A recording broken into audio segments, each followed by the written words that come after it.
السلام علیکم ورحمۃ اللہ وبرکاتہ۔ عاشورہ محرم میں کرنے کے اعمال کیا ہیں اور اس کی فضیلت کیا ہے؟ یاد رہے کہ ملت ابراہیمیہ کے جو رسوم اور احکامات مشرکین مکہ میں باقی اور برقرار تھے، ان میں سے ایک عاشورہ محرم یعنی 10 محرم کی اہمیت ان کے ہاں برقرار اور باقی تھی، موجود تھی۔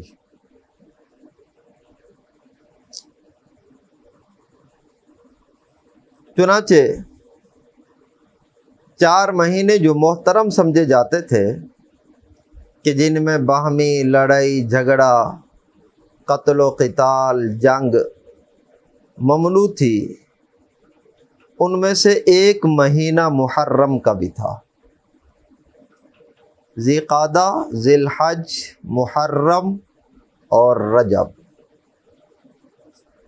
تو یہ محرم کی اہمیت ان کے ہاں برقرار تھی۔ چنانچہ 10 محرم کا مکۃ المکرمہ میں روزہ رکھنے کا ایک رواج بھی موجود تھا۔ جب تک آپ صلی اللہ علیہ وسلم مکۃ المکرمہ میں موجود رہے، آپ روزہ رکھتے رہے 10 کا، لیکن دوسروں کو دعوت نہیں دیا کرتے تھے۔ البتہ جب مدینۃ المنورہ ہجرت فرمائی تو پھر 10ویں کا روزہ خود بھی رکھا اور دوسروں کو ترغیب دینا بھی شروع فرما دی تھی کہ روزہ رکھو۔ بلکہ جس طرح ایک فرض اور واجب کی ترغیب دی جاتی ہے، اس کے قریب قریب کی ترغیب دی گئی 10ویں محرم کے روزے کی۔ آپ صلی اللہ علیہ وسلم نے 10 محرم کو بعض قبائل کی طرف، قرب و جوار کے لوگوں کی طرف پیغام بھیجا کہ اگر تم نے ابھی تک کوئی کھایا پیا نہیں ہے تو پھر روزے کی نیت کر لو 10 کی، اہمیت بیان کرنے کے لیے۔ تاریخی اعتبار سے 10 محرم ایک مقدس بھی رہا ہے ہمیشہ سے، اور اس کے ساتھ بہت سارے واقعات وابستہ بھی ہیں۔ حضرت آدم علیہ السلام سے لے کر امام حسین رضی اللہ عنہ اور ان کے خاندان کی شہادت تک بہت سارے ایک واقعات ہیں اور ان کا تسلسل ہے۔ حضرت آدم کی توبہ قبول ہوئی،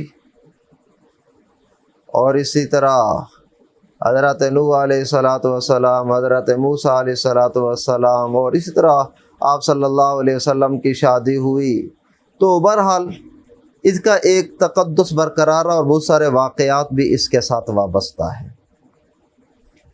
آخری سال میں آپ صلی اللہ علیہ وسلم کو بتایا گیا کہ 10 محرم کا روزہ بنی یہود بھی رکھتے ہیں، بنی اسرائیل۔ پوچھا کہ کیوں رکھتے ہیں؟ عرض کی گئی کہ یا رسول اللہ، وہ عید کا دن ہے، ان کے لیے خوشی کا دن ہے کہ ان کے بقول اس دن فرعون غرق ہوا تھا اور موسیٰ علیہ السلام نجات پا گئے تھے، اس لیے وہ بطور شکرانے کے روزہ رکھتے ہیں۔ تو آپ صلی اللہ علیہ وسلم نے فرمایا کہ ہم ان سے زیادہ حقدار ہیں موسیٰ کے، ہم بھی روزہ کا رکھیں گے، لیکن صرف 10 کا نہیں، 2 روزے رکھیں گے، ایک پہلے یا بعد کا۔ تو ہمارے ہاں کتب فقہ میں ایک مشہور بھی ہے کہ 10ویں کا اکیلا روزہ رکھنا مکروہ ہے، کراہت۔ یہ جو ایک شہرت ہے اس مسئلے نے لی ہوئی ہے، یہ غلط ہے، شہرت۔ علامہ انور شاہ کشمیری رحمہ اللہ فرماتے ہیں کہ یہاں 3 صورتیں ہو سکتی ہیں۔ ایک صورت یہ ہے کہ 9ویں کا بھی رکھا جائے، 10ویں کا بھی رکھا جائے، 11ویں کا بھی رکھا جائے۔